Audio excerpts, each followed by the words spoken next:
ಗುರುರಭೀಷ್ಟಾವಪ್ತಿದಃ ಸಜ್ಜನಾನಾಂ ನಿಖಿಲ ಗುಣಗಣಾರ್ಣೋ ನಿತ್ಯ ನಿರ್ಮುಕ್ತ ದೋಷಃ ಸರಸಿಜನಯನೋऽಸೌ ಶ್ರೀಪತಿರ್ಮಾನದೋ ನಃ ಅಶೇಷ ವಾಗ್ಜಾಡ್ಯಮಲಾಪಹಂತ್ರೀ ನವಂ ನವಂ ಸ್ಪಷ್ಟ ಸೌಭಾಗ್ಯಪ್ರದಾಯಿನಿ ಮಮೇಘ ಜಿಹ್ವಾಗ್ರ ಸುರಂಗ ನರ್ತಕೀ ಭವ ಪ್ರಸನ್ನಾ ವದನೆ ಚ ಮೇ ಶ್ರೀಃ ವ್ಯಾಪ್ತಿರ್ಯಸ್ಯ ನಿಜೇ ನಿಜೇನ ಮಗಸಾ ಪಕ್ಷೇ ಸಪಕ್ಷೇ ಸ್ಥಿತಿಃ ವ್ಯಾವೃತ್ತಿಶ್ಚ ವಿಪಕ್ಷತೋತ ವಿಷಗೆ ಸಕ್ತಿರ್ನ ವೈ ಬಾಧಿತೆ ನೈವಾಸ್ತಿ ಪ್ರತಿಪಕ್ಷಯುಕ್ತಿರತುಲಂ ಶುದ್ಧಂ ಪ್ರಮಾಣಂ ಸಮೇ ಭೂಯಾತ್ ತತ್ವ ವಿನಿರ್ಣಯಾಯ ಭಗವಾನ್ ಆನಂದತೀರ್ಥೋ ಮುನಿಃ ವಾಣಿತೆ ಕರವಾಣ್ಯಂಬ ಚರಣೋ ಹೃದಯ ಸರ್ವದಾ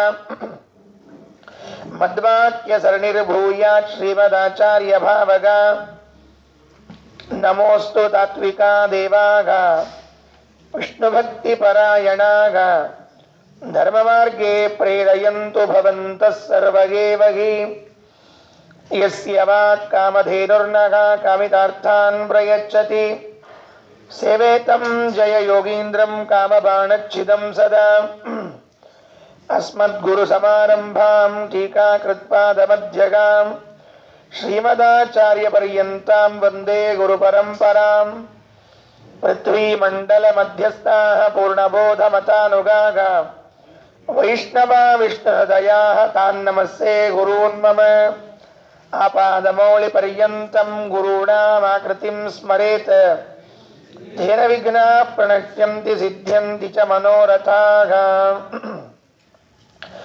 ಓಷ್ಠಾಪಿಧಾನಾನಕುಲೀದಂತೈಃ ಪರಿವೃತಾ ಪವಿಃ ಸರ್ವಸ್ಯೈವಾಚ ಈಶಾನ ಚಾರುಮಾಮಿಹ ಪಾದಗೇತ ಕಾಂತಾಯ ಕಲ್ಯಾಣ ಗುಣೈಕಧಾಮ್ನೇ ನಮಜ್ಜುನಾಥ ಪ್ರತಿಮ ಪ್ರಭಾಯ ನಾರಾಯಣಾಯ ಕಿಲ ಕಾರಣಾಯ ಶ್ರೀ ಪ್ರಾಣನಾಥಾಯ ನಮಸ್ಕರೋಮಿ ನಾನೇನೇನೇನೇನೋ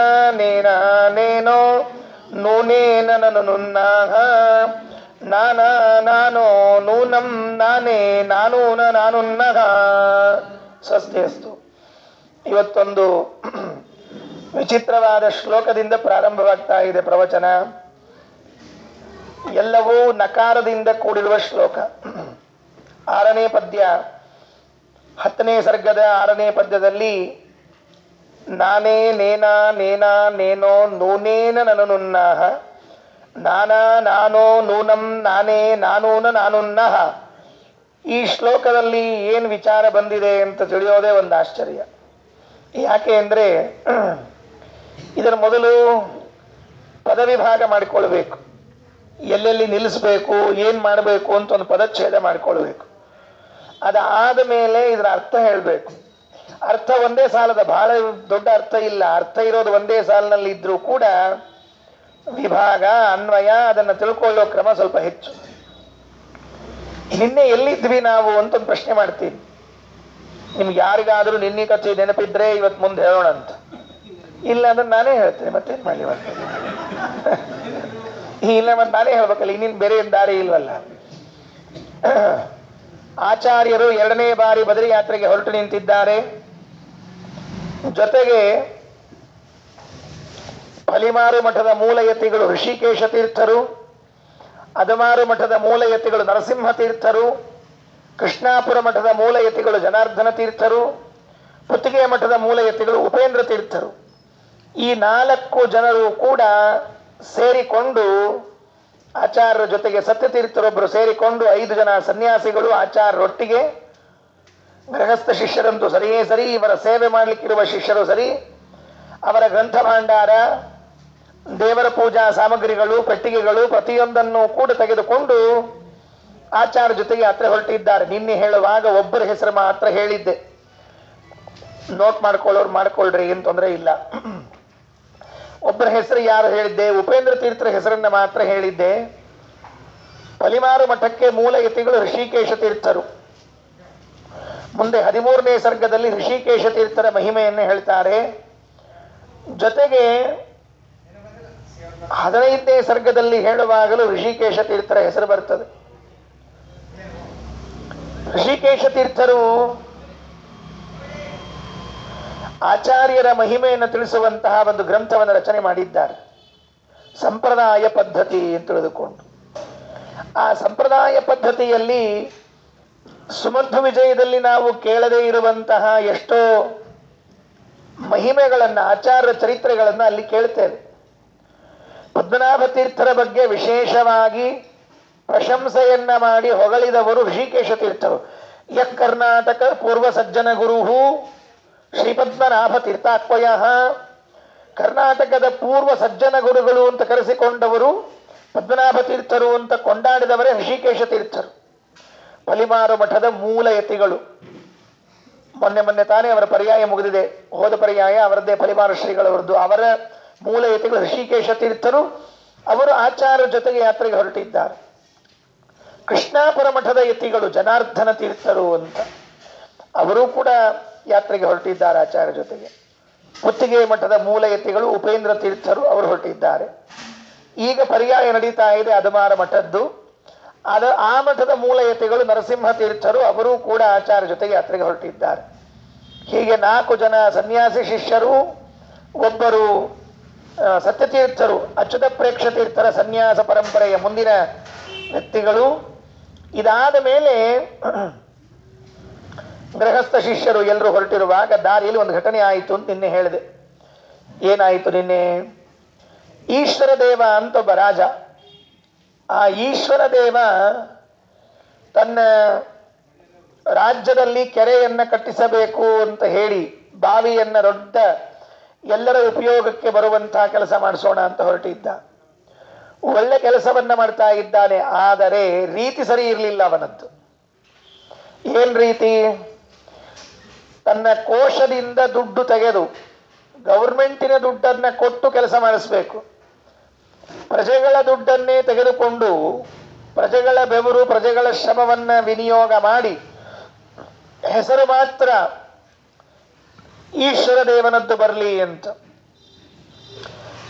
ಭಗವದ್ಗೀತೆ 16ನೇ ಅಧ್ಯಾಯದಲ್ಲಿ ಶ್ರೀಕೃಷ್ಣ ಒಂದು ಮಾತು ಹೇಳ್ತಾನೆ, ಈಶ್ವರೋಹಂ ಅಹಂ ಭೋಗಿ ಸಿದ್ಧೋಹಂ ಬಲವಾನ್ ಸುಖಿ.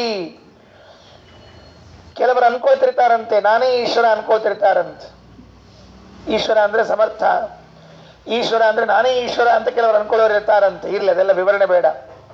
ಹೀಗೆ ಇವನು ಈಶ್ವರ ದೇವ, ಈಶ್ವರೋಹಂ ದೇವೋಹಂ ಅಂತ ತನ್ನನ್ನು ತಾನು ಹೇಳ್ಕೊಳ್ತಾ ಇದ್ದ. ಇದು ಯಾರ ಲಕ್ಷಣ ಅಂತ ಕೇಳಿದ್ರೆ ಅಸುರರ ಲಕ್ಷಣ ಅಂತ ಕೃಷ್ಣ ಹೇಳ್ತಾನೆ ಭಗವದ್ಗೀತೆ 16ನೇ ಅಧ್ಯಾಯದಲ್ಲಿ. ಇದು ಯಾರ ಲಕ್ಷಣ? ಅಸುರರ ಲಕ್ಷಣ. ಅಸುರರು ನಾನೇ ನಾನೇ ಅಂತಿರ್ತಾರೆ ಎಲ್ಲ, ದೇವರು ಅಂತ ಇಲ್ವೇ ಇಲ್ಲ ಅವರ ತಲೆಯಲ್ಲಿ. ಹಾಗಾಗಿ ಈ ಈಶ್ವರ ದೇವನು ತಾನೇ ಮಾಡಿದ್ದು ಅಂತ ಪ್ರಸಿದ್ಧಿಗೆ ಬರಬೇಕು, ಜನ ದುಡಿಬೇಕು. ಪಾಪ ಊರಿನಲ್ಲಿದ್ದ ಎಲ್ಲ ಜನರಿಗೂ ಕೂಡ ಕಾಟ ಕೊಟ್ಟಿದ್ದ. ಅವರ ಆದೇಶ ಮಾಡಿಬಿಟ್ಟಿದ್ದ, ನನ್ನ ರಾಜ್ಯದಲ್ಲಿ ಯಾರಿದ್ದೀರಿ ಎಲ್ಲರೂ ಕೂಡ ಈ ಕೆಲಸ ಮಾಡಬೇಕು. ಹೆಣ್ಮಕ್ಳು, ಮಕ್ಕಳು, ಗರ್ಭಿಣಿಯರು, ರೋಗಿಷ್ಠರು ಯಾರಿದ್ರು ಬಿಡೋ ಹಂಗಿಲ್ಲ, ಪ್ರತಿಯೊಬ್ಬರು ಬರಬೇಕು, ಇಲ್ಲಿ ಕೆಲಸ ಮಾಡಬೇಕು, ಬಾವಿ ತೋಡಬೇಕು ಅಂತ ಹೇಳಿ. ಪ್ರಾಯ ಅವರೆಲ್ಲ ಮನಸ್ಸಿನಲ್ಲಿ ನೊಂದ್ಕೊಂಡಿರ್ಬೇಕು, ಶಾಪ ಹಾಕಿರ್ಬೇಕು ಅವರೆಲ್ಲ. ಯಾವಾಗ ಇವನಿಗೆ ಬುದ್ಧಿ ಬರ್ತದೋ ಏನೋ.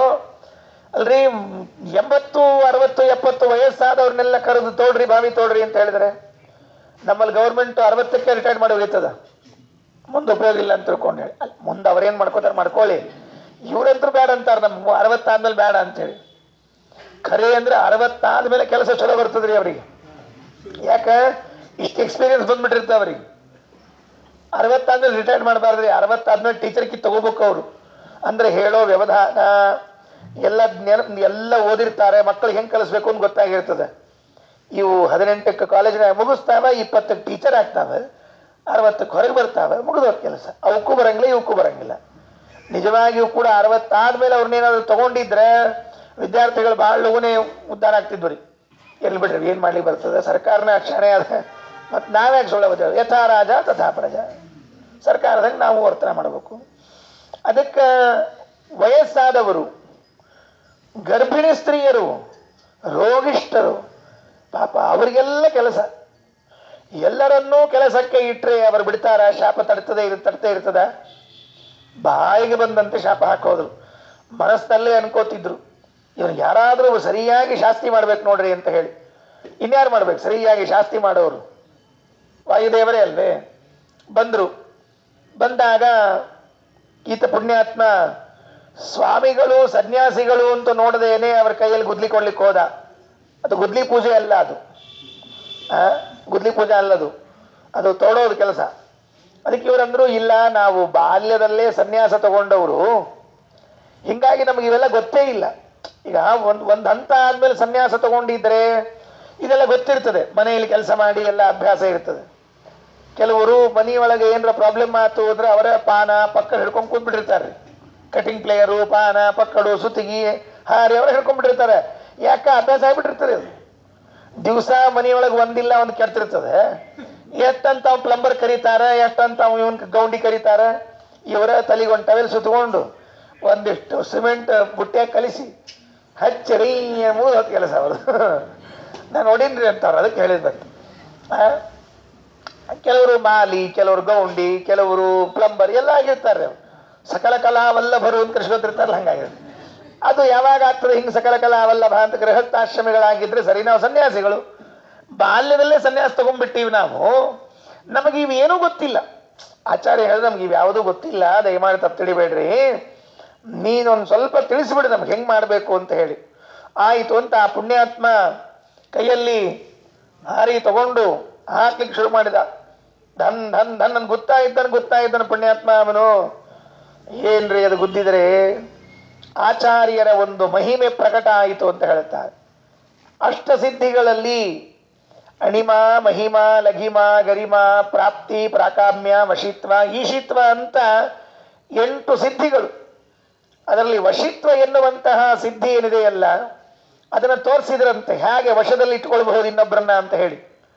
ವಶದಲ್ಲಿ ಇಟ್ಕೊಳ್ಬಹುದು ಅನ್ನೋದು ಸುಲಭ ಇಲ್ಲ. ಅದು ಆ ಇಡೀ ವ್ಯಕ್ತಿ ಚೇತನನ ಮೇಲೆ ಇವರ ಪ್ರಭಾವ ಬರಬೇಕು. ಅವನು ಪೂರ್ಣ ಇವರಿಗೆ ಸರೆಂಡರ್ ಆಗಬೇಕು, ಅವರು ಹೇಳಿದಂತೆ ಇವರು ನಡ್ಕೊಳ್ಬೇಕು. ಅದಕ್ಕೆ ಮಾಡ್ಲಿಕ್ಕೆ ಪ್ರಾರಂಭ ಮಾಡಿದ. ಆಚಾರ್ಯರಂದ್ರು, ನೋಡಪ್ಪ, ನೀನು ನಿನ್ನ ದುಡ್ಡನ್ನ ಖರ್ಚು ಮಾಡಿ ಕೆಲಸ ಮಾಡ್ತಿದ್ದಾದರೆ ಅದು ಸಮಾಜ ಕಾರ್ಯ, ಒಳ್ಳೆ ಕೆಲಸ. ಇನ್ನೊಬ್ಬರಿಗೆ ತೊಂದರೆ ಕೊಟ್ಟದ್ದು ಮಾಡ್ತಿದ್ದಾದರೆ ಅದು ಸಮಾಜ ಕಾರ್ಯವೂ ಅಲ್ಲ, ಒಳ್ಳೆಯದೂ ಅಲ್ಲ. ಹಿಂದೆ ಏಕಚಕ್ರ ನಗರದಲ್ಲಿ ಭೀಮಸೇನ ಬಕಾಸುರನಿಗೆ ಹೆಂಗೆ ವ್ಯವಸ್ಥೆ ಮಾಡಿದ್ದ ನೋಡ್ರಿ. ಏನ್ ಮಾಡ್ತಿದ್ದ? ಊರಾಗಿದ್ದ ಅಡಿಗೆ, ಊರಾಗಿದ್ದನ್ನೆಲ್ಲ ನಮಗ ಅಂತ ತಿಳ್ಕೊಂಡು ಹೇಳದ್ ಮಾಡ್ತಿದ್ದಿಲ್ಲ. ಅಲ್ಲಿನ ಜನರಿಗೆಲ್ಲ ಅವರ ಪೀಡೆಯಿಂದ ಭೀಮಸೇನ ಮುಕ್ತಿಗೊಳಿಸಿದಂತೆ ಭೀಮಾವತಾರರಾದ ಮಧ್ವರು ಕೂಡ ಈ ಈಶ್ವರ ದೇವನ ಪೀಡೆಯಿಂದ ಮುಕ್ತಿಗೊಳಿಸಿದ್ರು. ಮಂಗಳ ಹಾಡಿಬಿಟ್ರು. ನಾಜೂಕಾಗಿ ಹ್ಯಾಂಡಲ್ ಮಾಡಿದ್ರಿ. ಸನ್ಯಾಸ ಧರ್ಮ ಬಿಡ್ಲಿಲ್ಲ, ಅವನಿಗೇನು ಅನ್ಲಿಲ್ಲ, ಏನೂ ಮಾಡಲಿಲ್ಲ, ಹೋಗ್ಬಿಟ್ರು. ಇವನು ತೋಡಿ ಕೊನೆಗೇನಾದ ಗೊತ್ತಿಲ್ಲ. ಯಾಕಂದ್ರೆ ಮುಂದೆ ಏನಾದ ನಮಗೇನು ಇಂಟ್ರೆಸ್ಟಿಂಗ್ ಇಲ್ಲೇ ಇಲ್ಲ ಕತಿ. ನಮಗೆ ಬಾವಿಯಾರ ತೋಡ್ಲಿ, ಬಾವ್ಯಾಗಾರ ಬೀಳಲಿ, ನಮಗೇನು ಮಾಡ್ಬೇಕಾಗ್ಯದ? ನಾವು ಏರಿಯಾ ದಾಟಿ ಮುಗಿದು ಹೋದ್ ನಮ್ಮ ಕೆಲಸ. ಹಾಗಾಗಿ ಮುಂದೆ ಹೋಗ್ಬಿಟ್ರು ಅಂತ ಇಷ್ಟ ಹೇಳಿ ಕೆಲಸ. ಈಗಿಲ್ಲೊಂದು ಶ್ಲೋಕ, ಇದು ಏಕಾಕ್ಷರ ಶ್ಲೋಕ ಅಂತ ಕರೀತಾರೆ. ಇದಕ್ಕೆ ತುಂಬ ಮಹತ್ವದ್ದು. ಏಕಾಕ್ಷರ ಶ್ಲೋಕ ಅಂದ್ರೆ ಏನು ಗೊತ್ತಾ? ಈ ಶ್ಲೋಕದಲ್ಲಿ ನೀವು ಇದು ಹಿಂಗೆ ಮಾಡೋದು ಬಹಳ ಕಠಿಣದ ರೀ. ಏಕಾಕ್ಷರ ಶ್ಲೋಕ ಮಾಡೋದು ಇಷ್ಟು ಕಠಿಣದ ಹೇಳ್ತೀನಿ. ಶ್ಲೋಕ ಮಾಡೋರಿಗೆ ಗೊತ್ತಿರ್ತದೆ ಶ್ಲೋಕ ಮಾಡೋದು ಕಠಿಣ ಹೆಂಗೆ ಅಂತ ತಿಳ್ಕೊಂಡು ಹೇಳಿ. ಉಳಿದವ್ರಿಗೆ ಗೊತ್ತಾಗಂಗಿಲ್ರಿ. ಯಾರಿಗೆ ಸಂಸ್ಕೃತ ಬರ್ತಿರ್ತದೆ ಅವರಿಗೆ ಶ್ಲೋಕ ಮಾಡೋದು ಹೆಂಗೆ ಅಂದ್ರೆ ಭಾರಿ ಕಠಿಣ ರೀ ಅದು. ಕೆಲವೆಲ್ಲ ಕಾವ್ಯಗಳು ಬರ್ದಾರಿ. ವಾದರಾಜ ಸ್ವಾಮಿಗಳು ಇದು ಇನ್ನೂ ನರಿ ಇನ್ನದು. ವಾದರಾಜ ಸ್ವಾಮಿಗಳು ರುಕ್ಮಿಣೀಶ ವಿಜಯದೊಳಗೆ ತ ಒಳಗೆ ಬರ್ದಾರಿ. ತ ಒಂದಾಕ್ಷರ. ತಥಾ ತಥಾತಿ ತತ್ವತತಿ ತ ತ ತ ತ ತ ಶ್ಲೋಕ. ಇವೆಲ್ಲ ಅಲಂಕಾರ ಭಾಗದಲ್ಲಿ ಶಬ್ದಾಲಂಕಾರ, ಅರ್ಥಾಲಂಕಾರ ಅಂತ 2 ಅಲಂಕಾರಗಳು. ಶಬ್ದಾಲಂಕಾರಗಳಲ್ಲಿ ಈ ಶಬ್ದದಿಂದ ಚಮತ್ಕಾರ ಮಾಡುವಂತಹದ್ದು ಇರ್ತಲ್ಲ, ಅದು ಬಹಳ ಸ್ವಾರಸ್ಯ. ಅದನ್ನು ಮಾಡಿ ತೋರಿಸ್ತಾರೆ. ಈ ಸುಮಧ್ವ ವಿಜಯದಲ್ಲಿ 10ನೇ ಸರ್ಗದ ವೈಶಿಷ್ಟ್ಯ ಏನು ಅಂತ ಕೇಳಿದ್ರೆ, ನಾನಾ ತರಹದ ಛಂದಸ್ಸುಗಳ ಉಪಯೋಗ. ಒಂದು ಶ್ಲೋಕ ಇದ್ದಂಗೆ ಇನ್ನೊಂದು ಶ್ಲೋಕ ಇಲ್ರಿ. ಇದು ಮೊದಲನೇ ಶ್ಲೋಕ ಒಂದು ಧಾಟಿ, 2ನೇ ಶ್ಲೋಕ ಒಂದು ಧಾಟಿ, 3ನೇ ಶ್ಲೋಕ ಒಂದು ಧಾಟಿ, 10ನೇ ಸರ್ಗ ಪೂರ್ಣ ಬೇರೆ ಬೇರೆ ಬೇರೆ ಬೇರೆ ಶ್ಲೋಕದ ಧಾಟಿಯಲ್ಲಿ ಮಾಡಿದ್ದಾರೆ. ಇದು ನಮ್ಮ ಗುರುಗಳು ಹೇಳ್ತಿದ್ರು. 10ನೇ ಸರ್ಗದ ಪಾರಾಯಣ, 10ನೇ ಸರ್ಗದ ಮಹಿಮಾ ಏನು ಹೇಳಿದ್ದೇನೆ. 7ನೇ ಸರ್ಗದ ಪಾರಾಯಣ ಮಾಡಿದರೆ ಜ್ಞಾನ, 10ನೇ ಸರ್ಗದ ಪಾರಾಯಣವನ್ನ ಮಾಡಿದ್ರೆ ಅಭೀಷ್ಟ. ನಿಮ್ದೇನು ಮನೋರಥ ಅದ ಮನಸ್ಸಿನಾಗ ಹಿಂಗಾಗಬೇಕು ಅಂತ ಅನ್ಕೊಂಡಿರಿ, ಅದು ಆಗ್ತದ ಅಂತ ಹೇಳ್ತಿರ್ಬೇಕು ನಮ್ಮ ಗುರುಗಳು. 16ನೇ ಸರ್ಗದ ಪಾರಾಯಣ ಮಾಡಿದ್ರೆ ಯಾರಾದರೂ ಸನ್ಯಾಸ ತಗೊಳ್ಳಿಕ್ಕೆ ರೆಡಿ ಇದ್ರೆ ಅವಶ್ಯ ರೆಡಿ ಆಗ್ಬೇಕಂತ. ಯಾರು ಸ್ವಾಮಿಗಳಾಗೋರಿದ್ರೆ ಸದ್ಯಕ್ಕೆ ಏನು ಆಗ್ಬೇಡ್ರಿ, ಯಾರು ಮಠ ಯಾವ ಖಾಲಿ ಇಲ್ಲ. ಸುಳ್ಳ ಪಾರಾಯಣ ಮಾಡ್ಬೋಣ, ಆಮೇಲೆ ಇವ್ರು ವೈರಾಗ್ಯ ಬಂದ್ಬೋಣ, ಮಠ ಯಾವುದು ಖಾಲಿ ಇಲ್ಲದೆ ಇರೋಣ. ಏನ್ ಮಾಡ್ಬೇಕು ಎಲ್ಲರ ಮತ್ ಬಿಡಿ ಸನ್ಯಾಸಿ, ಅದಕ್ಕಿಂತ ಮನೆಯಾಗಿರೋದೇ ಚಲೋ. ಬಿಡಿ ಸನ್ಯಾಸ ಅದು ಆ ಕಡೆ ಇಲ್ಲ ಈ ಕಡೆ ಇಲ್ಲ ಪರಿಸ್ಥಿತಿ, ಅದಕ್ಕೆ ಇಲ್ಲಿರೋದೇ ಚಲೋ. ಅದು ಅದಕ್ಕೆ ಹಂಗೆಲ್ಲ ಮಾಡ್ಲಿಕ್ಕೆ ಹೋಗ್ಬೇಡ್ರಿ ಇಲ್ಲಿ. ಹಿಂಗಾಗಿ 16ನೇ ಸರ್ಗ ತುಂಬಾ ವೈರಾಗ್ಯ ಕೊಡ್ತದಂತೆ. ಅಲ್ಲಿ ಬಂದಾಗ ಕೇಳ್ವಂತೆ 16 ಸರ್ಗ. ಹಾಗಾಗಿ 10ನೇ ಸರ್ಗದಲ್ಲಿ ವಿವಿಧ ವೃತ್ತಗಳು, ಛಂದಸ್ಸುಗಳು, ವಿವಿಧ ಅಲಂಕಾರಗಳು ಎಲ್ಲವನ್ನ ಸೇರಿ ಮಾಡ್ತಾ ಹೊಡ್ತಾ ಇದ್ದಾರೆ. ಅದರಲ್ಲಿ ಈ ಶ್ಲೋಕ ನ ಒಂದೇ ಅಕ್ಷರ ಇರುವಂತಹ ಅದರ ಬಳ್ಳಿ ಪೂರ್ಣ ನಾ ನೀ ನೇನು ಎಲ್ಲ ಉಪಯೋಗಿಸ್ಕೊಳ್ಬೇಕು, ಮಾಡಬೇಕು ಶ್ಲೋಕವನ್ನು. ನಾನೇ ನೇನ ನೇನ ನೇನೋ ನೂನೇನ ನನು ನುನ್ನಾಗ ನಾನಾ ನಾನೋ ನೂನಂ ನಾನೇ ನಾನೂನ ನಾನುನ್ನಹ ಅನ್ಲಿಕ್ಕೆ ಮಜಾ ಬರ್ತದೆ. ಯಾಕೆ ಹೇಳ್ರಿ? ನಾ ನಾ ನಾ ಅಂತಿರ್ತದ. ಎಲ್ಲಿ ನಾ ಅಂತ ಬರ್ತಿರ್ತದೆ ನೋಡ್ರಿ, ಬಹಳ ಆನಂದ ಆಗ್ತಿರ್ತದೆ. ಎಲ್ಲರ ನೀ ಏನ್ರಿ ಸುಮ್ ಕೂತ್ಬಿಡ್ತಾರ, ನಮಗೆ ಸಂಬಂಧ ಅಂತಾರೆ. ಅದಕ್ಕರಿ ನಾ ಅನ್ನೋದಕ್ಕೆ ಮಜಾ ಬರ್ತದೆ ಅಂತ ಇಟ್ಕೊಂಡು ಹೇಳಿ ಅಹಂ ಬ್ರಹ್ಮಾಸ್ಮಿ ಶ್ರುತಿ ಅಷ್ಟು ಪ್ರಸಿದ್ಧ ಆಗ್ಯದ್ರಿ. ಅಹಂ ಬ್ರಹ್ಮಾಸ್ಮಿ ಶ್ರುತಿ ಯಾಕೆ ಪ್ರಸಿದ್ಧ ಆಯ್ತು ಅಂದ್ರೆ ಅಹಂ ಅಹಂ ಅಂತ ಬರ್ತಿರ್ತದೆ, ಅಹಂ ಅಹಂ ಅಂತ ಬರ್ತಿರ್ತದೆ ಅನ್ನೋದಕ್ಕೆ ಬಹಳ ಪ್ರಸಿದ್ಧ ಆಗ್ಬಿಡ್ತದೆ. ಅದಕ್ಕೆ ನಾನಾ ಅಂತ ಬರ್ತಿತ್ತು ಅಂದ್ರೆ ಬಹಳ ಪ್ರಸಿದ್ಧಿ ಬರ್ತದೆ. ಭಾವಪ್ರಕಾಶಿಕಾದಲ್ಲಿ ನಾರಾಯಣ ಪಂಡಿತಾಚಾರ್ಯ ಅದ್ರಿಗೆ ವ್ಯಾಖ್ಯಾನ ಮಾಡಿಬಿಟ್ಟಿದ್ದಾರೆ, ಪದಚ್ಛೇದ ಮಾಡಿಬಿಟ್ಟಾರೆ. ನಮ್ಗೆ ಗೊತ್ತು ಕಷ್ಟ ಆಗ್ತದೆ ಅಂತ ತಿಳ್ಕೊಂಡು ಹೇಳಿ ಅವರೇ ಮಾಡ್ಯಾರ್ರಿ. ನಾ ಹಿಂದಕ್ಕೊಂದು ಶ್ಲೋಕ ಹೇಳಿದ್ರಿ, ನಿಮ್ಗೆ ನೆನಪಿದ್ರು ಚಲೋ, ನೆನಪಿಲ್ಲದೆ ಇದ್ರು ಚಲೋ. ಏನು ಅಂತಂದ್ರೆ ರಾಮಾಯಣದೊಳಗಿಂದ ಒಂದು ಶ್ಲೋಕ ಪದಚ್ಛೇದ ಮಾಡ್ಲಿಕ್ಕೆ ಬರ್ಲಿಲ್ರಿ ಒಬ್ಬಂಗ. ದಶರಾಮಶರಾಪೇತುಹು ಅಂತ ಒಂದು ಶ್ಲೋಕ ಹೇಳಿದ್ದೆ ಹಿಂದಕ್ಕೆ. ದಶರಾಮಶರಾಪೇತುಹು ಅಂದ್ರೆ ಏನು ಅಂತ ಗೊತ್ತಾಗಲಿಲ್ಲ. ಪುರಾಣ ಹೇಳಿಗಿತ್ತಿನ ಆಚಾರ್ಯರು ಪದಚ್ಛೇದ ಮಾಡ್ಲಿಕ್ಕೆ ಬರಲಿಲ್ಲ, ಎಲ್ಲಿ ನಿಲ್ಲಿಸ್ಬೇಕಲ್ಲಿ ಬರಲಿಲ್ಲ. ದಶರಾಮಶರಾಪೇತುಹು ಒಂದು ಕೂಡಲೇ ಅವ್ರ ಅರ್ಥ ಹೇಳ್ಬಿಟ್ರು. ರಾವಣನ ಸೈನ್ಯದಲ್ಲಿ ಇಬ್ಬರು ರಾಕ್ಷಸರಿದ್ರು, ದಶರ ಮಶರ ಅಂತ ಇಬ್ಬರು ರಾಕ್ಷಸರಿದ್ರು ಅಂತ ಹೇಳ್ಬಿಟ್ರು. ಖರೆ ಆಮೇಲೆ ವಿಚಾರ ಮಾಡಿ ನೋಡ್ಲ ಗೊತ್ತಾಯ್ತು, ದಶ ರಾಮ ಶರಾಪೇತು ಅಂತ ಬಿಡಿಸ್ಬೇಕಾಗಿತ್ತು. 10 ರಾಮನ ಬಾಣಗಳು ಬಿದ್ದವು ಅಂತ ಹೇಳ್ಬೇಕಾದದ್ದಕ್ಕೆ ದಶರ ಮಶರಾಪೇತು ಅಂತ ಮಾಡಿಬಿಟ್ರು. ಕೆಲವು ಕನ್ನಡ ಹಾಡು ಹಾಡ್ತಿರ್ತಾರ್ರಿ, 3 ಲೋ ಕದವಡೆಯಾದ್ರಲ್ಲ, ಇದು ಪದಚ್ಛೇದ ಇವೆಲ್ಲ ಹೇಳಿನ್ರಿ ಇದು ನಿಮಗೆಲ್ಲ. ಅಂದ್ರೆ ಪದಚ್ಛೇದ ಹೆಂಗ್ ಮಾಡಬಾರ್ದು ಎಂಬುದಕ್ಕೆ ದೃಷ್ಟಾಂತ. 3 ಲೋ ಕದವಡೆಯ ಅಂದ್ರೆ ಏನ್ ಮಾಡ್ಬೇಕವ, ಯಾಕೆ ಕದ ಹೊಡಿಬೇಕವ? ಕದಾ ನಮ್ಮೂರ ಕದ ಅಂದ್ರೆ ಬಾಗ್ಲ ಅಂತ ಅರ್ಥ. ಬಾಗ್ಲ ಹೊಡಿ, ಯಾವ ಬಾಗ್ಲ ಹೊಡಿಬೇಕವ? ಹಿಂಗೆಲ್ಲ ಪದಚ್ಛೇದ ಮಾಡಬಾರ್ದು.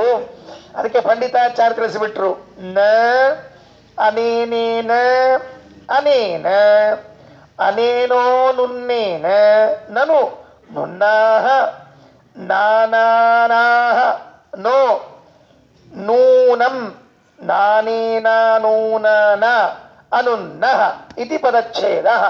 ಅವರೇ ಪದಚ್ಛೇದ ಮಾಡಿಬಿಟ್ಟಾರೆ. ಗೊತ್ತಿತ್ರಿ ಅವರಿಗೆ, ನಿಮ್ಗೆ ತ್ರಾಸ ಆಗ್ತದೆ ಅಂತ ಗೊತ್ತಿತ್ತು, ಅದಕ್ಕೆ ಅವರೇ ಹೇಳ್ಬಿಟ್ಟಾರೆ. ಅರ್ಥನೂ ಬರ್ದಾರ್ರಿ, ಅವರೇ ಅರ್ಥ ಬರ್ದಾರೆ. ಸುಮ್ಮನೆ ಏನಂತ ಅರ್ಥ ಹೇಳ್ಬೇಕು, ಇಷ್ಟು ನೋಡ್ರಿ ಎಷ್ಟು ಚಂದದ. ಅನೇನೇನ ಅನೇನೇನ ಅಂದ್ರೆ ಏನ್ರಿ ಅದು? ಅನೇನೇನ ಅಂದ್ರ ಮುಖ್ಯ ಪ್ರಾಣದೇವರಿಂದ ಅಂತ ಅರ್ಥ ರೀ. ಅದಕ್ಕೆ ಅನೇನೇನ ಅಂದ್ರೆ ಮುಖ್ಯ ಪ್ರಾಣದೇವರಿಂದ ಅಂತ ಹೆಂಗ ಅರ್ಥ ಆಗ್ಬೇಕ್ರಿ ಅಂತ ಕೇಳಿದ್ರೆ, ಅನ ಅನ ಅಂತಂದ್ರೆ ಪ್ರಾಣದೇವರು, ಇನ ಇನ ಅನ ಅನ ಅಂದ್ರೆ ಜೀವರಾಶಿಗಳು. ನಾವು ಅನ ಅನ್ನೋ ಶಬ್ದಕ್ಕೆ ಅರ್ಥ ಏನು? ನಾವು ಜೀವರಾಶಿಗಳು. ಯಾಕೆ? ಅನಚೇಷ್ಟಾಯಾಮ್, ಚೇಷ್ಟೆ ಮಾಡ್ತಿರ್ತೀವಿ, ನಾನಾ ತರಹದ ಚೇಷ್ಟೆ ಮಾಡ್ತಿರ್ತೀವಿ.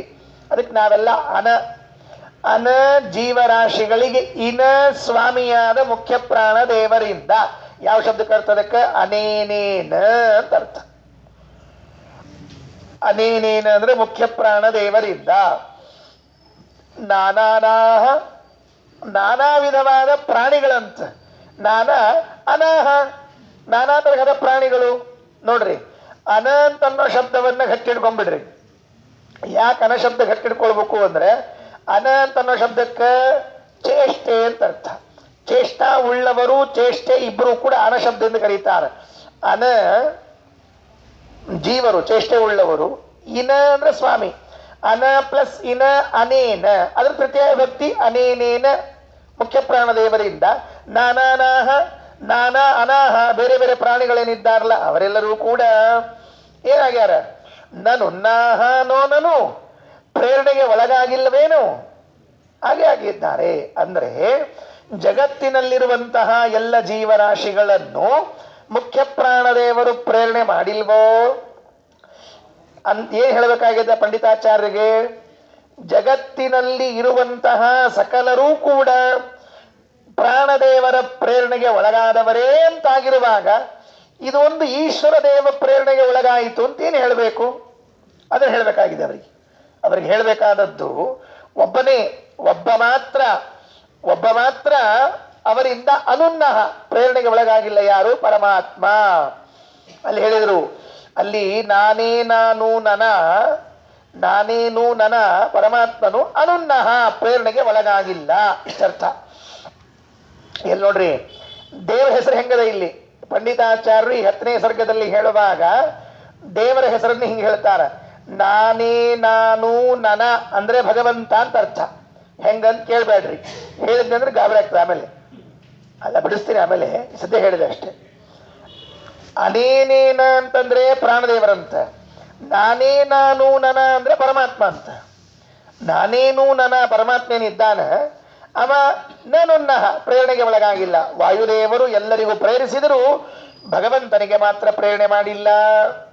ಅಂದ್ರೆ ಏನಾಯ್ತು? ಈಗ ಒಟ್ಟಿಗೆ ಶ್ಲೋಕಾಭಿಪ್ರಾಯ ಇಷ್ಟ ಆಯಿತು. ಜಗತ್ತಿನಲ್ಲಿ ವಾಯುದೇವರ ಪ್ರೇರಣೆಗೆ ಒಳಗಾಗದೇ ಇರುವನು ನಾರಾಯಣ ಒಬ್ಬ.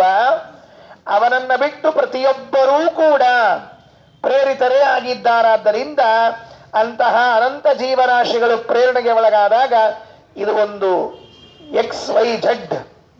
ಯಾರದು? ಈಶ್ವರ ದೇವ ಪ್ರೇರಣೆಗೆ ಒಳಗಾದ, ವಶಕ್ಕೆ ಬಂದ ಅಂತ ಏನು ಹೇಳಬೇಕು? ಇಷ್ಟೇ ಅರ್ಥ. ಒಂದೇ ಸಾಲಿನ ಅರ್ಥ ಕರೆಕ್ಟು. ಆದರೆ ಹೇಳುವಾಗ ಈ ಏಕಾಕ್ಷರದಲ್ಲಿ ಚಮತ್ಕಾರ ಮಾಡಿಬಿಡುತ್ತಾರೆ. ನೇನೋ ನುನ್ನಾಗ ನಾನೋ ನೂನಂ ನಾನೇ ನಾನುನ್ನಹ. ಆಯ್ತಾ? 7ನೇ ಶ್ಲೋಕ ಬಂದು ನೋಡ್ರಿ. ಇದು ಇದೇ ಘಟನೆಗೆ ಸಂಬಂಧಪಟ್ಟ ಕಥೆ ಶ್ಲೋಕ. ಇದು ಒಂದು ಹೇಳಿ ಬೇರೆ ಕಥೆಗೆ ಹೋಗೋಣ ಮತ್ತೆ. ಯಾಕಂದ್ರೆ ಇದು ಆಮೇಲೆ ಮುಂದೆ ಹೋಗಂಗೆ ಇಲ್ರಿ. ಕೊನೆಗೆ ನಾನಾ ಅನ್ನೋದು ನೀ ಅನ್ನೋದು ಕೊನೆಗೆ ಮುಗಿಸ್ಕೊಂಡು ಹೋಗ್ಬೇಕಾದ್ರೆ ಆಚಾರ್ಯ ಏನೇನು ನಾನಾ ಹೇಳಿದ್ರೋ ಏನೋ, ನಿನಗರ ಅರ್ಥ ಆತೋ, ನನಗರ ಅರ್ಥ ಆತೋ ಏನೋ, ಹಂಗಾಗ್ಬೇಕಾಗ್ತದೆ. ಅದಕ್ಕೆ ಅನೇನೇನ ಮುಖ್ಯ ಪ್ರಾಣದೇವರಿಂದ, ನಾನು ನನ್ನ ಪ್ರಾಣ ಪರಮಾತ್ಮನು ಅನುನ್ನಹ ಪ್ರೇರಣೆಗೆ ಒಳಗಾಗಿಲ್ಲ. ಉಳಿದವರು ನಾನಾ ಬೇರೆ ಬೇರೆ ಜೀವರಾಶಿಗಳೆಲ್ಲ ನುನ್ನಾಹನನು ನೋನುನ್ನಾಹನನು ಪ್ರೇರಣೆಗೆ ಒಳಗಾಗಿಲ್ವೇನು? ಆಗಿದ್ದೇ ಇದ್ದಾರೆ. ಹಿಂಗರ್ಥ. ಅದಕ್ಕೆ ಅರ್ಥ ಆಯ್ತೇನಪ್ಪ? ಅನೂನೇನ ಅಂತನೋ ಶಬ್ದಕ್ಕೆ ಅರ್ಥ ಅಂದ್ರೆ ಪಾಪರಹಿತನಾದ ಅಂತ ಅರ್ಥ. ನೋಡ್ರಿ, ನ ಪದಚ್ಛೇದದಲ್ಲಿ ಕೊಟ್ಟಿದ್ದಾರಲ್ಲ, ಅದನ್ನೊಂದು ಸತಿ ನೋಡ್ಕೊಂಡ್ಬಿಡ್ರಿ. ನ ಇಲ್ಲ. ಅನೇನೇನ ಈ ಮುಖ್ಯ ಪ್ರಾಣದೇವರಿಂದ, ಅನೇನ ಇವರಿಂದ, ಅನೇನೇನ ಈ ಮುಖ್ಯ ಪ್ರಾಣದೇವರಿಂದ, ಅನೇನೋ ನೂನೇನ ಪಾಪರಹಿತನಾದವರಿಂದ. ಅನೇನೋ ನೂನೇನ ಅಂದ್ರೆ ಪಾಪ ಇಲ್ಲ, ವಾಯುದೇವರಿಗೆ ಯಾವ ಪಾಪವೂ ಇಲ್ಲ. ನಾನು ನುನ್ನಾಹ ಅಂದ್ರೆ ಪ್ರೇರಣೆಗೆ ಒಳಗಾದವರು. ನುನ್ನಾಹನೋ ಪ್ರೇರಣೆ ಒಳಗಾಗಿಲ್ವೇನು? ಯಾರು? ನಾನಾನಾಹ ಎಲ್ಲ ಜೀವರಾಶಿಗಳು. ನೋ ಅಂದ್ರೆ ನಿಷೇಧ, ನಮ್ಮನ್ನು ನಿಶ್ಚಿತವಾಗಿ. ಇನ್ ಮುಂದೆ ನಾನು ನನ ಪರಮಾತ್ಮನು ಅನುನ್ನಹ ಪ್ರೇರಣೆಗೆ ಒಳಗಾಗಿಲ್ಲ. ಇಷ್ಟರ್ಥ. ಅದಕ್ಕೆ ಎಲ್ಲಿ ಪದಚ್ಛೇದ ನೋಡ್ರಿ, ಅಲ್ಲೇ ನೋಡ್ಕೊಂಡ್ಬಿಡ್ರಿ, ಸಾಕು, ಅನ್ವಯ ಅರ್ಥ ಆಗ್ಬಿಡ್ತದೆ. ಮುಂದೆ ಹೋಗೋಣಂತ. ಕೊನೆಯದು ಮುಂದಿನ ಶ್ಲೋಕ ಏನು? ಯಮಶೇಷ ಭವ ಪ್ರಭವ ಸ್ಮರತ ಮಸುಖಾಬ್ದಿರಪೈತಿ ನ ಚಿತ್ರಮಿದಂ ಮರುತಿ ದೃಶಿ ಭಾಂತಿ ಯತ್ಸ್ತವನೆ ಯಮಶೇಷ ಭವ ಪ್ರಭವ ಸ್ಮರತ. ಇದಕ್ಕೆ ತೋಟಕ ಅಂತ ಹೆಸರು. ಇದಕ್ಕೆ ಛಂದಸ್ಸಿನ ಹೆಸರೇನು? ತೋಟಕ ಛಂದಸ್ಸು ಅಂತ ಹೆಸರು. ಇದಕ್ಕೆ ಒಂದೊಂದಕ್ಕೊಂದೊಂದು ಹೆಸರು ಇದೆ. ಇಲ್ಲಿ ಇದಕ್ಕೆ ತೋಟಕ ಅಂತ ಕರೀತಾರೆ. ಅದಕ್ಕೆ ತೋಟಕ್ಕೆ ಹೋಗೋದೇನಿಲ್ಲ, ಮತ್ತೆ ತೋಟಕ ವೃತ್ತ ಅಂತ ಕರೆದಿದ್ದಾರೆ. ಬಹಳ ಚಂದ ಬರ್ ಛಂದಸ್ಸು. ಒಂದು ತೋಟಕ ಅಂತದ. ಹಿಂದೆ ಅದೇನು ಇದು ಬಂದಿತ್ತು ನೋಡ್ರಿ, ಅದು ಯಾವುದು ಮತ್ತೆ ಕ್ವಚಿದೀಶ್ವರ ದೇವಮೇಶ ಬಂದಿತ್ತಲ್ಲ, ಅದಕ್ಕೆ ಚಂದ್ರಿಕಾ ಅಂತ ಕರೀತಾರೆ. ಹಿಂಗೆ ಒಂದೊಂದು ಛಂದಸ್ಸುಗಳೆಲ್ಲ ಅವ ಇರ್ಲಿ. ಇದಕ್ಕೆ ತೋಟಕ ವೃತ್ತ ಅಂತ ಕರೀತಾರೆ.